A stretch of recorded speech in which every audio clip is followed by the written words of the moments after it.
A very warm welcome back to the channel. Something slightly different today with the championship season not far away from kickoff. I'm sitting down with different fan channels from around the championship to look ahead to the current campaign. And I'm going to kick off this round, this series, focusing on a selection of teams that I have high hopes for in the 25-26 season. One of those is Birmingham City. And I'm very, very excited to be joined today by Sam from the Blues Focus. Sam, thank you very much for joining me today on the Football Martin channel. Let everybody know, where can we find you? Because you create some unbelievably great content. Oh, thank you so much. And pleasure to be on the channel. And we are Blues Focus. We create different types of content covering Birmingham City, whether that be the pre-match show that I host where we interview guests like yourself that represent certain clubs that we face. And we also have match day vlogs that come out as well for every home and away game, with Tommy producing that. And during pre-season, we've been keeping up to date with all the transfers, and it was quite quiet for some time. And then all of a sudden we had 6 transfers in 6 days, and it just exploded, all the content. So we've got lots to cover, and we've also just returned back from pre-season tour, so we'll have a vlog coming out for that soon. So lots of exciting content that's been produced during pre-season, I'm sure, for the rest of this season too. Yeah, I really enjoy Tommy's vlogs. They're superb. They're really good vlogs, and it gives you that insight into what it's been like. Because last time we met each other, it was at St Andrews when Saints visited in a game actually that you should have probably won. Actually, really unlucky not to win that game, and the Blues were flying along under John Eustace. We were both in the Championship, Southampton under Russell Martin, you guys under John Eustace. They decided to hire Wayne Rooney, and it all went massively wrong, didn't it, Sam?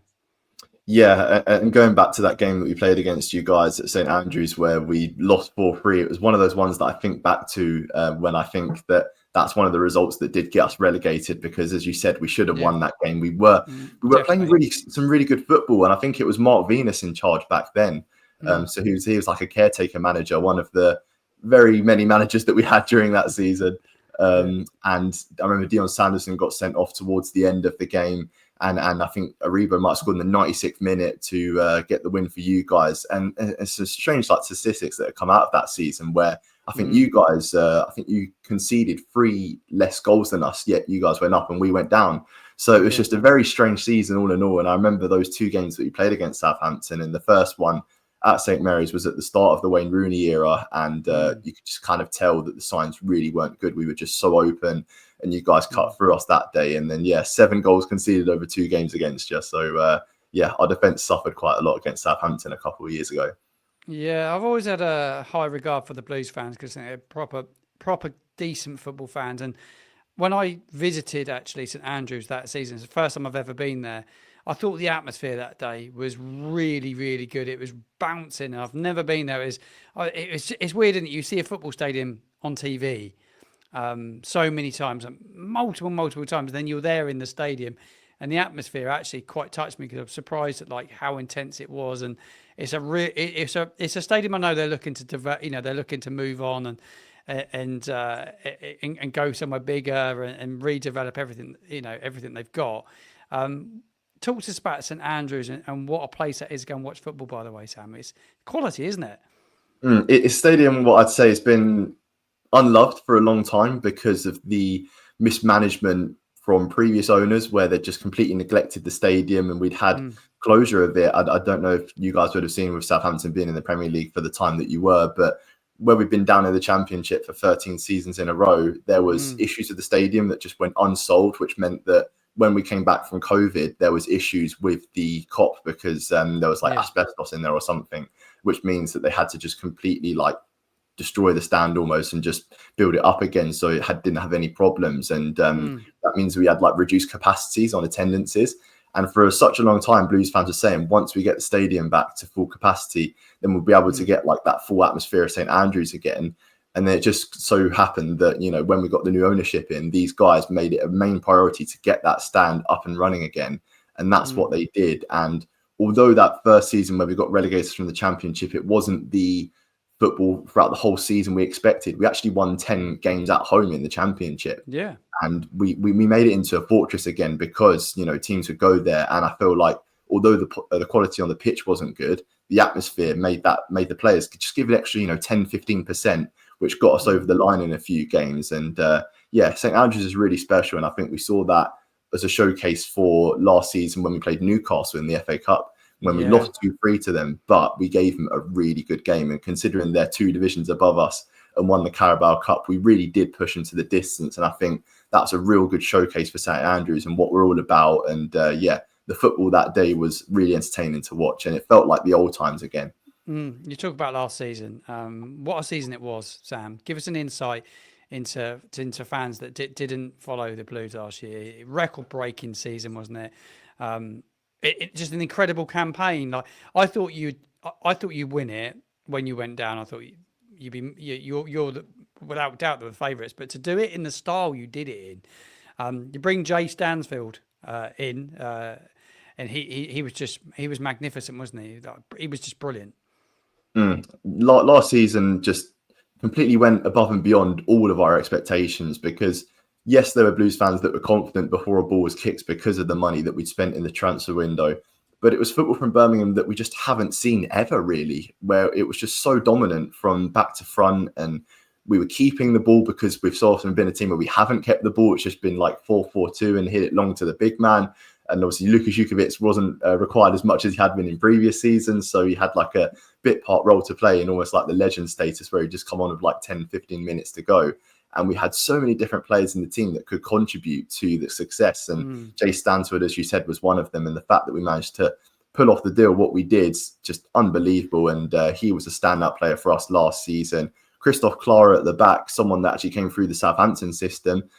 He's been excellent for us at the back, a real leader, captain on the day, and he certainly leads like well as well. And Paik and Iwata in the midfield, them two, they give you both, something different, where Paik is very controlled on the ball, whereas Iwata can just produce a rabbit out the hat and just score a screamer from 25-30 yards all of a sudden. And what I'd say about the Blues team now is that the players and the staff around are just likable. You feel like they are really united as a team, where we haven't seen that in Blues teams in years gone by because of the transfer policies that we've had, where we've had to just sign players that are coming towards the end of their careers, or they're on loan spells and they go back to their parent clubs. There's been like a huge turnaround of players. But I feel like this season, going back into the Championship from League One, we've kept most of our team, and that's because we were doing so well. So it's unusual for us to be in a position where we've done so well and then now looking to replicate that same success, but in a different league. Yeah, that winning mentality, it can be so powerful, can't it? It can be so powerful. How many games did you lose in the end last season? Was it just 3 in the league? Am I right in saying it was 3 in the league. We went unbeaten at home, and in the cups, well, we lost to Peterborough in the final. Less said about that, the better, to be honest. And then Newcastle and Fulham in the other cups. And you finish up with 111 points, a League One record. It's just phenomenal. And the fact that we got 111 points and the league was wrapped up, and yet we still carried on, and we were just winning games, even though we'd already got the title and already got our record of points. It just goes to show the ambition of the players and just the people right at the top as well, because Tom Wagner, our owner, he's been very vocal about, wanting to deliver for the people and to get Blues back to the Premier League. And that is his big ambition. And he feels that, the fact that we're in League One, we've got to blow it out of the water. And that's what we did. And it's this new found attitude around the place that, I suppose in previous years gone by, we would have settled for a point in some instances, but it just goes to show that last season we went right till the end, and there were so many late goals, especially at St Andrews. And that's a huge reason as to why we went unbeaten at home. And there was sellouts pretty much every game at home. And that's something that it's getting quite emotional, because again, it's like the old times, because I grew up watching Blues in the Premier League, and now we find ourselves in a position where we've got the best chance since we've been relegated to get back up there. Yeah, definitely. Talk to us about the ownership and what the ownership have done there. Heavily backed by the new American owners. Is it Knighthead, the owners that have taken on the football club? NFL legend Tom Brady. Is he involved a lot? Or is he just totally in the background? Is he obviously he goes to games? I've seen him at games. So I think his involvement is going to become more clear August 1st, when this Amazon Prime documentary comes out called Built in Birmingham. Yeah. I feel like it's a sort of campaign to get a lot of the Americans kind of on our side, because we've seen it obviously with Wrexham, where they have this worldwide appeal and people have watched, what the owners are doing with the team, and all of a sudden they want to get on board with it. So I feel like Tom Brady, because he's been business partners with Tom Wagner in previous ventures before, he's hopped on board with this. And we're going to find it apparent to see what he does at the club August 1st, because his official title is chairman of the advisory board. And for me, that's what, has to do with attracting potential sponsors to the club and having eyes on our product, because we know how to kind of get around, I suppose, certain rules and regulations with the amount of revenue that we generate. And that's going to be a big thing for us moving forward in order to compete with, the likes of yourselves, where you've got those parachute payments, because we've got to try and think outside the box to try and get this revenue. And one of the ways that we're doing it is doing this documentary and getting Tom Brady on board and getting that, international fan base try and support Birmingham City.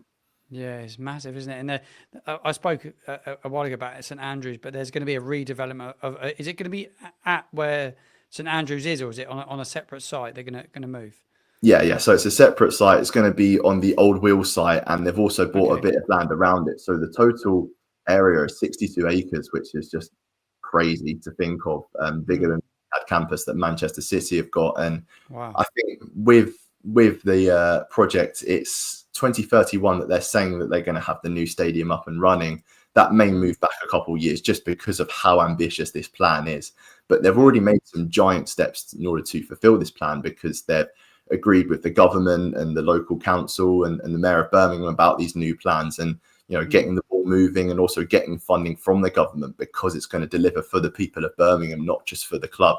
It's going to create so many more new jobs, just an added interest within the city, because it's the second city of England, and that often gets lost because Manchester gets a lot of the good success with the football teams and whatnot. And I think it's now time for Birmingham to stand up and be heard. And I feel like the owners have a really good interest at heart in terms of the people of Birmingham.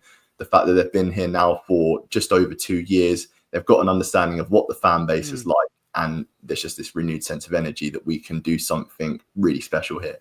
Yeah, no, and you did something special last year.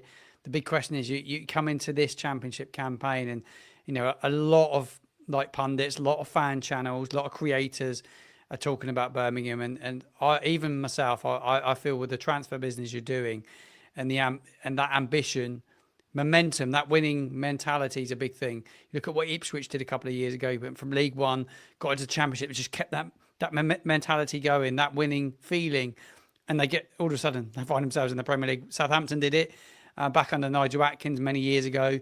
Went right the way through. Ambitious owner, ambitious people at the football club, and if transfer business is spot on the job, and Chris Davis can take it into the season, you just never know, do you? How are you feeling going into this campaign? There's still like the angel and the devil almost, because the angels was what's been happened last season, but then the devil's also the couple seasons back where we had so much optimism the last time we were in the championship. So it's about balancing it out really, and just doing a cliche, what the managers say, we're taking it game by game. But I really do feel like the first 6 fixtures are going to make a real difference for us in the season going forward, because we've got Ipswich on the first day, Friday night on Sky Sports, and then we've also got Leicester very shortly after that. So I feel like that would be a real good gauge to see where we're at as a team and where I suppose our ambitions really lie. Because I remember Ipswich, they started off the season, they went up really well, and if we can do something like that, then I'll be a lot more optimistic. But we've only played 1 pre-season game so far. There's a lot of new signings that have come in that have got to gel with the rest of the team. So I feel like pre-season, the fixtures that we've got left is going to be a tester for us. But in the one game that we have played, we beat Sevilla 3-1, and we looked really impressive on that game. So there's still players to integrate into the system, and I'm sure there will have to be some compromises tactically, because we know that we're not going to have it all our own way with the possession. Because in League One last season, there was a lot of teams that just sat men behind the ball, and we had to try and break them down. But we know that this season in the Championship, better caliber of players, they're going to get at us a lot more. So it's going to be, can we find the compromise tactically, and also can the new signings settle in as well? Yeah, what sort of style does Chris Davis play? What's his philosophy? So the first game I was at against Reading in League One last season, we drew 1-1. We were pretty lucky to get a point there. Yeah. And I watched it with my best friend, who's a Tottenham fan. And Chris Davis had come from Tottenham, being like the first team coach there. And he said, this is how Tottenham set up, where it's like a 4-2-3-1, not perhaps as gun-ho as Tottenham, but very similar in shape, where we've got Pekin Iwata sitting in there, sort of double pivot, and then further forward, it's very flexible. With the three behind the striker, because we'll have Keshi Anderson out there who runs his socks off and he can drift into the middle, but also out wide. Willem Willemsen, who's like big in stature, he doesn't win many headers. It's a bit of a running joke throughout the fan base. But his movement is very good. And then you've got Jay Stansfield, which can also play up front and also to the right. And the new signing we've got that we're so excited for as a fan base is Kyogo Furuhashi from Rennes, who was previously at Celtic and got a lot of goals in Scotland. I spent quite a bit of money on him, have they? So we don't know the fee properly. It's one of those ones where it's undisclosed. I think it's a few million because Rennes signed him from Celtic. It's an ambitious signing, isn't it? Yeah. Again, much like Stansfield, a signing where we didn't think we'd be able to do it, but they have done, and that again kind of gets another fan base on board with his like Japanese roots. And I think with the team, and going back to your original question, like about the philosophy, it's very much pressing with purpose as well. That's a term that Chris Davis has used a lot, where we press teams high up the pitch, but then once we do, it's immediately look to see how we can score and not just keep the ball for the sake of keeping the ball. It's very much with purpose. So again, whether that can translate to the Championship or not, time will tell. I don't know loads about Chris Davis. How's he got to where he's got to, where he is with you guys now? What's his background? So he's had a lot of coaching experience without being the main man, because he started off as like an analyst at Swansea with Brendan Rodgers as the manager. Okay.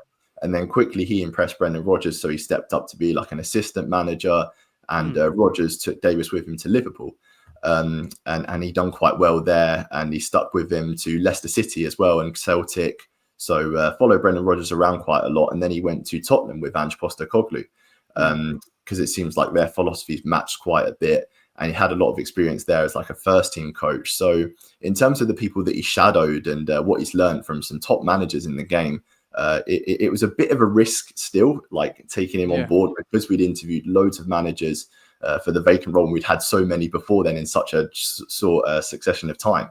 And we got in Davis, and I think the fans just took to him straight away, because he's 40 years old, young manager, and what he set out to do with the team was very adventurous, ambitious, but he's pulled it off because he's played to his style, but also to the strengths of what we have as well. And a prime example of that is Ethan Laird, who plays at right back, where we had different managers last season. He was in and out of the team with injuries, and that as soon as Chris Davis saw him, he knew his main strength was going forward and beating players for pace and making those runs in behind. So very much we shaped up with like a back three at times, with Alex Cochrane, the left back, tucking in as a centre back, and then Ethan Laird just like bombing forward and almost being like a second right winger. So little things like that he's done, recognizing the strengths of what we have, and then using the recruitment system to be able to add to that, has been really impressive. And I think that Chris Davis does have a big future in management, and hopefully it's staying with Birmingham. Yeah, big year for him next year. He's been backed in the summer transfer window. You spoke a little while ago about a flurry of transfers into the club. Who's come in? So the transfers that have come in, we've got Damari Gray back Damari Gray's back. Yeah, I saw that. Yeah, back after 9.5 years. A really exciting transfer, because I remember him scoring a hat-trick for us, being at the game at St Andrews where he beat Reading 6-1. And he was a player that showed real promise, and he's a Premier League winner. Like, people often forget that, because the first season he joined with Leicester, he joined towards the back end and won the Premier League with them, 200 Premier League appearances. And there are some people that have like raised their eyebrows at the transfer, because he's played at Al Ettifaq, Saudi Arabia, not perhaps to the standard of what you'd be used to in English football. But there definitely still is a player in there, I feel, because he's 29 years of age, still young, hasn't struggled too much with injury, and he's hitting his peak years, is what he said in his interview. So I certainly feel he's got something to give, and it's been a long time since we've seen him in the Championship. So excited to see how that one goes. Tommy Doyle, centre midfielder from Wolves on loan. That's one that Blues fans are intrigued about, because he doesn't immediately slot into our team, because we're yet to figure out whether he's an attacking midfielder or a holding midfielder. He can very much do both. And he's someone that I imagine that the parachute teams would have been interested in because of his capabilities of keeping the ball and dictating the tempo. But Vitor Pereira didn't fancy him at Wolves because he wasn't like strong enough. He wasn't physical for his midfield. So he's dropped them back down to the Championship, and I feel that's a signing that could go well. Bright Asai Samuel from Fenerbahce upon his contract expiry, someone that has a bit of Championship experience at QPR. There was a lot of big teams in for him a couple of seasons ago, and played under Jose Mourinho last season. Now a right back instead of a right winger, so he'll provide competition with Ethan Laird. Kyogo, who I mentioned earlier, an exciting signing that I can't believe we achieved, and a couple others. I mean, James Beadle, under 21 goalkeeper for England, performed well at the Euros when they won that. And I'm trying to think of the other one that we signed. As I said, like they just happened in such a short succession. Fujimoto, that's it. Fujimoto from Gil Vicente in Portugal. Another one again upon his contract expiry. So we're signing players that are on loans and, well, quote unquote, free transfers. So we're not like breaking the bank as of yet. But I feel like the business that we have done has been smart, and we've worked again to our strengths and just strengthening the positions that we needed to, and also adding competition to it, which is vital for, I believe, the success of our team, because we've got like-for-like players in a lot of positions now. Yeah, no, you're busy in the window. Do you expect a bit more movement? Is there more required, do you feel? I think the main thing for us now is letting go of some players, because at the moment we've got a lot of first team players on board, and I feel like there are a few that need to leave before a couple join. So now it's about, I don't want to say shifting the deadwood, because that would be like, disrespectful to the people that were there in League One. But I certainly feel there are players that are in that squad that done well for us in League One to get us up to the Championship. But because these owners are so ambitious, they won't stop. So they believe that, strengthening whilst we're at our best is what's required then to move on to the next level. So there are some players that done well for us in League One that won't get the minutes perhaps they feel like they deserve in the Championship. So that means that they'll have to move on and play their football elsewhere. So it'll be a few transfers out and a couple more in, I believe. Yeah, it'd be interesting to see how it unravels for the rest of the summer. I'll be keeping a close eye on Birmingham City. I think we can do very, very well next season. What's your thoughts going into the new Championship campaign? What's your expectations in and around the fan base? So there are a lot of fans feeling that we could get top six, but there are so many teams in the Championship that say the same thing, that they could get into the top six, as is the nature of that league.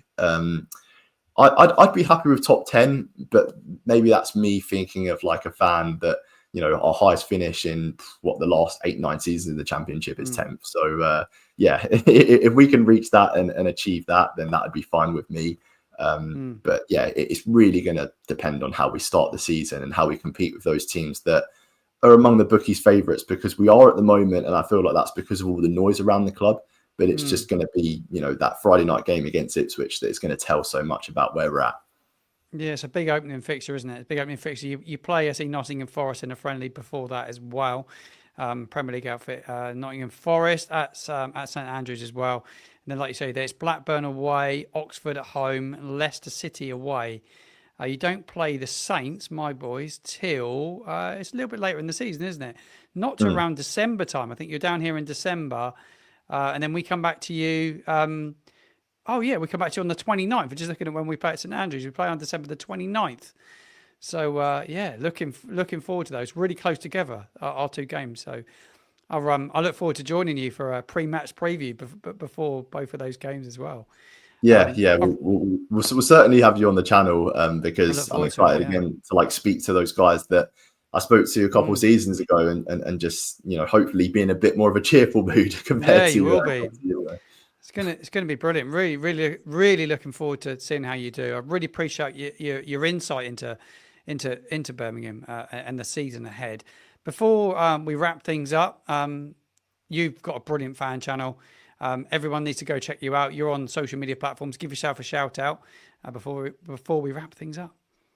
Yeah, so we're Blues Focus. You can find us on pretty much every social media site, and we're certainly ramping up the content from now until the start of the season. And Tommy's doing a big vlog from when he travelled out to Portugal to watch us in pre-season action. I know he's put a lot of time and effort into that. So yeah, if you guys could watch that, that'd be amazing, because it's not just about Birmingham, it's kind of about like the travel aspect of it. And yeah, he traveled through Spain and France to get there. He kind of went like on a coach sort of thing, and yeah, it's kind of like a documentary style video. So yeah, something a bit different for us. And if you could check that out and yeah, leave a comment rating, that'd be absolutely amazing. Yeah, I will leave all your channel details in the show notes below, so make sure you go follow the lads over at the Blues Focus. An absolute brilliant channel, a great insight into Birmingham City, and I'm looking forward to that documentary that comes out as well. Sam, a massive shout out for joining us on the channel today, and good luck for the season ahead.